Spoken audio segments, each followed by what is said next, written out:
നമ്മുടെ ഈ മലയാള മണ്ണ് മതേതരത്വത്തിന്റെ മഹത്തായ മാതൃകയാണെന്ന് നിങ്ങൾക്ക് വല്ല ഒരു ചിന്തയുണ്ടോ?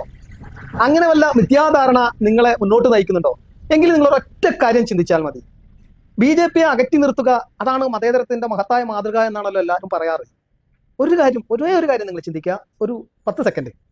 അതായത് 22 സംസ്ഥാനങ്ങൾ സഖ്യകക്ഷിയുടെ സഹായത്തോടെ BJP ഭരിക്കുന്നു. അതിൽ 17 സംസ്ഥാനങ്ങൾ നേരിട്ടാണ്. ഈ 17 സംസ്ഥാനങ്ങളിലും BJPയുടെ മുഖ്യമന്ത്രിമാരാണ് ഭരിക്കുന്നത്, കേന്ദ്ര പ്രദേശങ്ങളിലടക്കം.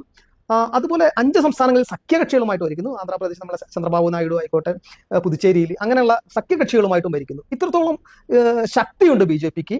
പ്രസിഡന്റ് BJPക്കാരൻ, രാഷ്ട്രപതി, ഉപരാഷ്ട്രപതി, പ്രധാനമന്ത്രി, കേന്ദ്രമന്ത്രിമാര്, ഗവർണർമാര്, ഇങ്ങനെ ഇന്ത്യയിലെ ശക്തമായ എല്ലാ സ്ഥലത്തും BJPയാണ്, സംഘപരിവാറാണ് നിയന്ത്രിക്കുന്നത്.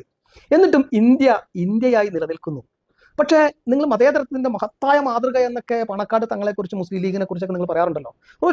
ഒരൊറ്റ ചോദ്യം, ഒരു വലിയ ചോദ്യം, നിങ്ങൾക്ക് നിസ്സാരമെന്ന് തോന്നിയേക്കാം, എങ്കിലും നിങ്ങൾ ചിന്തിക്കേണ്ട ഒരു ചോദ്യം ഇതാണ്.